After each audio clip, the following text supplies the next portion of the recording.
Hi, this is RGK and I'm showing you, so as she said, Shantae and the Half-Genie Hero. So, half genie, half dressed apparently.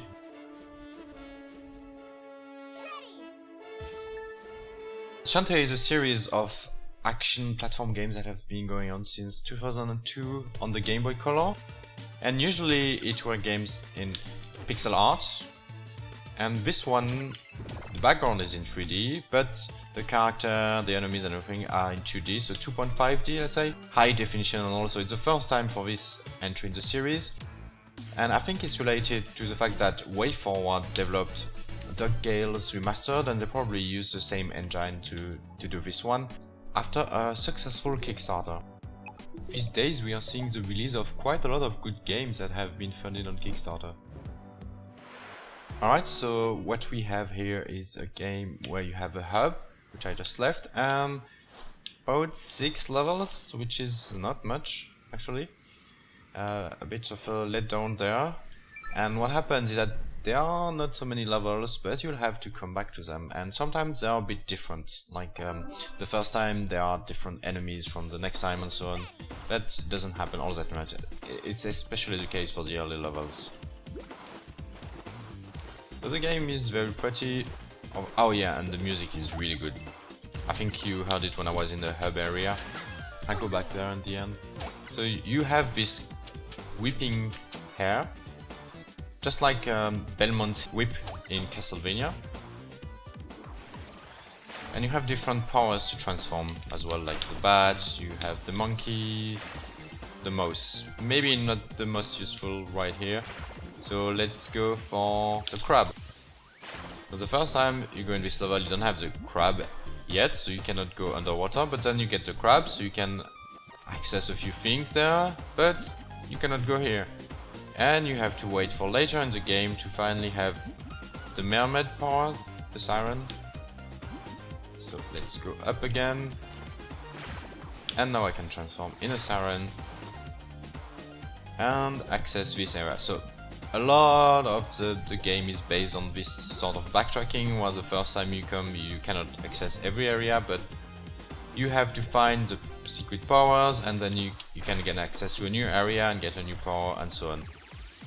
And ultimately you will be able to fly, yay!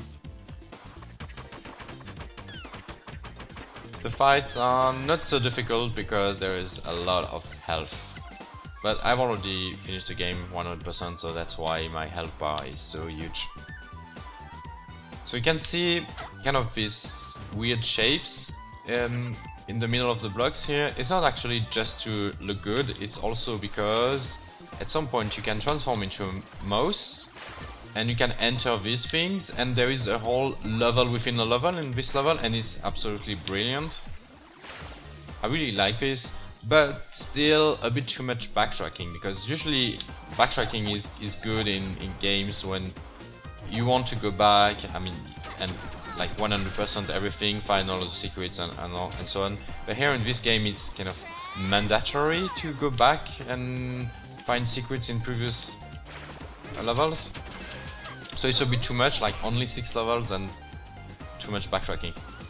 Overall, I mean, the level design is really good and there's lots of variety. Like this level is very vertical, you have more horizontal levels, you have all kind of... No, that's not what I wanted to do. Here. And it's really a pleasure to play it because it's very dynamic, very smooth. Like the action is super fast paced and the frame rate is always like 60 FPS and so on. The only bug I have with this game is, let's go to the options menu. Every time when I launch a game I have to go back and bind the action key for my gamepad, because otherwise, the attack key, sorry, even if it's the same, it's set to magic instead of what I want, so it's a bit weird, but still okay. It can be played with a keyboard, not mouse, so it's too many buttons and things to do on a single keyboard, so I prefer to play with a controller. If there was mouse, like, and you could like use the mouse wheel to scroll between the magic and so on, it would be good. You cannot set to windowed from here, but you can just press Alt and Enter. And you don't have separate sliders for volume and I mean from the special effects and the music, but yeah, that's minor gripes overall. As long as you can rebind the keys, that's the most important, I guess. No, I don't want to be the spider, I want it to be the elephant, but anyway, let's go. So this one can... No, there is nothing on top of me, but otherwise with the web I could catch it. So now let's use the bats. And let's move forward like this. The bat cannot move up and down, just left and right. And the monkey can jump higher and climb on surfaces.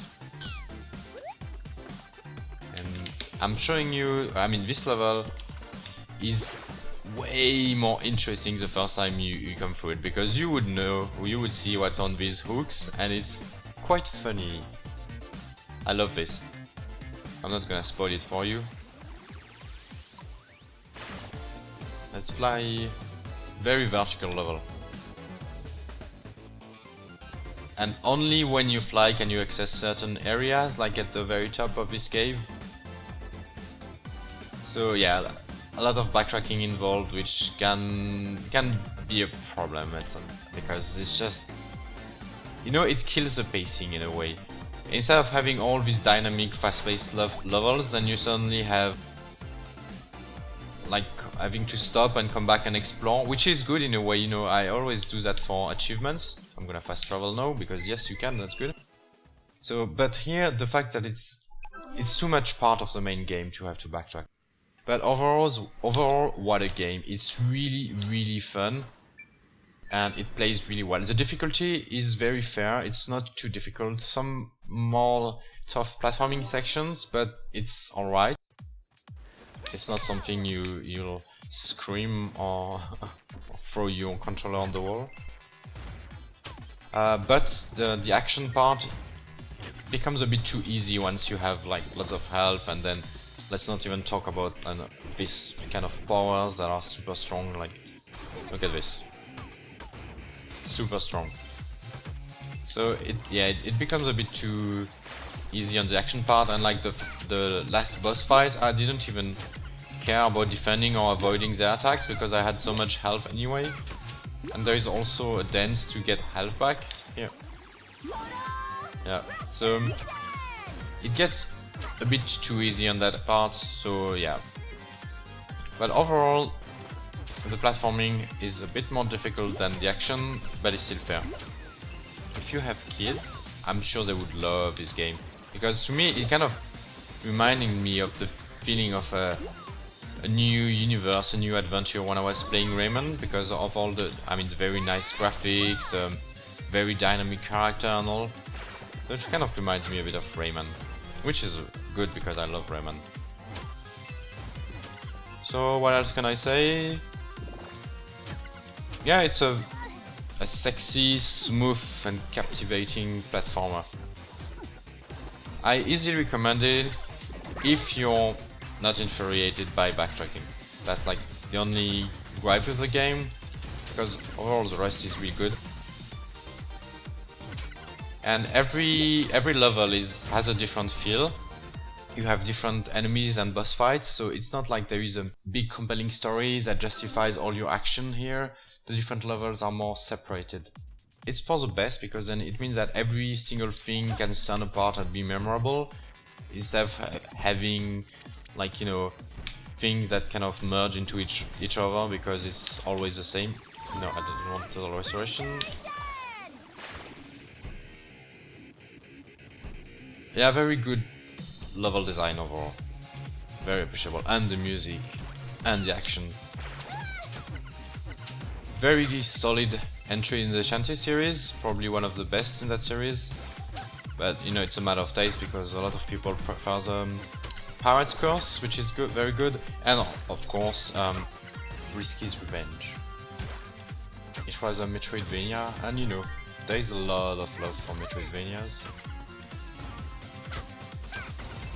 So this one has kind of the taste and feel of a Metroidvania while still having separate levels. So yeah, I'm gonna go back to the city and leave you there. I hope you enjoyed this video. Bye bye.